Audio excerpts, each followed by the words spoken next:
Hello, ഞാനിന്ന് വന്നിട്ടുള്ളത് നമുക്ക് ബ്രേക്ക്ഫാസ്റ്റ് ആയും ഈവനിങ് സ്നാക്സ് ഒക്കെ ആയിട്ട് അതുപോലെ തന്നെ കുട്ടികൾക്ക് ടിഫിൻ ബോക്സ് കൊടുത്തു വിടാനും പറ്റിയ ഓയിൽ വളരെ കുറച്ച് മാത്രം ഉപയോഗിച്ചുകൊണ്ടുള്ള ഒരു വെറൈറ്റി സ്നാക്സിന്റെ റെസിപ്പി ആയിട്ടാണ്. സൂപ്പർ ടേസ്റ്റ് ആണ് കഴിക്കാനായിട്ട്. അത് തന്നെയല്ല, 10 മിനിറ്റ് മതി ഇത് റെഡിയാക്കി എടുക്കാൻ. ഇത് റെഡിയാക്കാൻ മെയിനായിട്ട് പൊട്ടറ്റോ ആണ് നമുക്ക് വേണ്ടത്. ഇതിൽ ആദ്യമായിട്ട് പൊട്ടറ്റോ ബോയിൽ ചെയ്യണം. പൊട്ടറ്റോ വേവിച്ച് കഴിയുമ്പോൾ ഇനി നമുക്കിതൊന്ന് ചെറുതായിട്ട് ഉടച്ചെടുക്കണം. ഇനി ഇതിലേക്ക് 1 കപ്പ് കോൺഫ്ലവർ ഇട്ട് കുഴച്ച് റെഡിയാക്കി എടുക്കണം. അത് കഴിഞ്ഞ് ഇതൊന്ന് ഷേപ്പ് ചെയ്തെടുക്കണം. അതിന് മുമ്പായിട്ട് കുറച്ച് ഓയിൽ ഇങ്ങനെ പുരട്ടി കൊടുക്കണം. ഇതിന് ചെറിയ ഡിസൈൻ കൊടുക്കാൻ വേണ്ടി മാത്രം ഒരു ബോട്ടിൽ വെച്ച് ഇങ്ങനെ പ്രസ് ചെയ്ത് കൊടുക്കുന്നുണ്ട്. കുഴച്ച് വെച്ചിരിക്കുന്ന എല്ലാ മാവും കൂടി ഇതേ ഡിസൈനിൽ ആക്കി വെച്ചിട്ടുണ്ട്.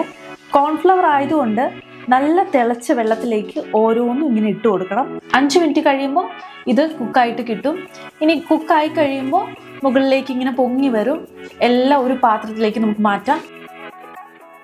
പാൻ ചൂടായി കഴിയുമ്പോൾ ഓയിൽ ഒഴിച്ച് കൊടുക്കണം. ചോപ്പ് ചെയ്ത് വെളുത്തുള്ളി ചേർക്കാം. പിന്നീട് ഒരു സവോള ചോപ്പ് ചെയ്ത് ചേർക്കണം. സവോള സോഫ്റ്റ് ആകുമ്പോൾ പിന്നീട് 2 പച്ചമുളക് നമുക്ക് ചേർക്കാം. പിന്നീട് എല്ലാം കൂടി നന്നായിട്ട് ഇങ്ങനെ വഴറ്റിയെടുക്കാം. എരിവിന് വേണ്ടി 1 സ്പൂൺ മുളക് പൊടിയും കൂടെ ചേർക്കാം. ഇനി നമുക്ക് 1 table spoon tomato sauce, table spoon soya sauce എന്നിവ ചേർത്ത് കൊടുക്കാം. മസാലയ്ക്ക് വേണ്ടി കുറച്ച് ഉപ്പ് ചേർക്കുന്നുണ്ട്.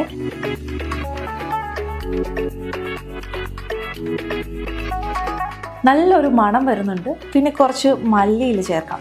പിന്നീട് എല്ലാം കൂടി മിക്സ് ചെയ്ത് കൊടുക്കാം. ചൂടോടെ ബൗളിലേക്ക് എടുക്കാം. അപ്പോൾ ഇത്രയേ ഉള്ളൂ. വളരെ പെട്ടെന്ന് ചെയ്യാൻ പറ്റുന്ന നല്ലൊരു സോഫ്റ്റായ ഒരു സ്നാക്സ് ആണ്. സൂപ്പർ ടേസ്റ്റ് ആണ് ഇത് കഴിക്കാൻ. എല്ലാവരും ട്രൈ ചെയ്ത് നോക്കിയിട്ട് കമൻ്റൊക്കെ പറയണേ. ആദ്യമായിട്ട് കാണുന്നവരാണെങ്കിൽ നമ്മുടെ ചാനൽ സബ്സ്ക്രൈബ് ചെയ്യാൻ മറക്കല്ലേ കേട്ടോ.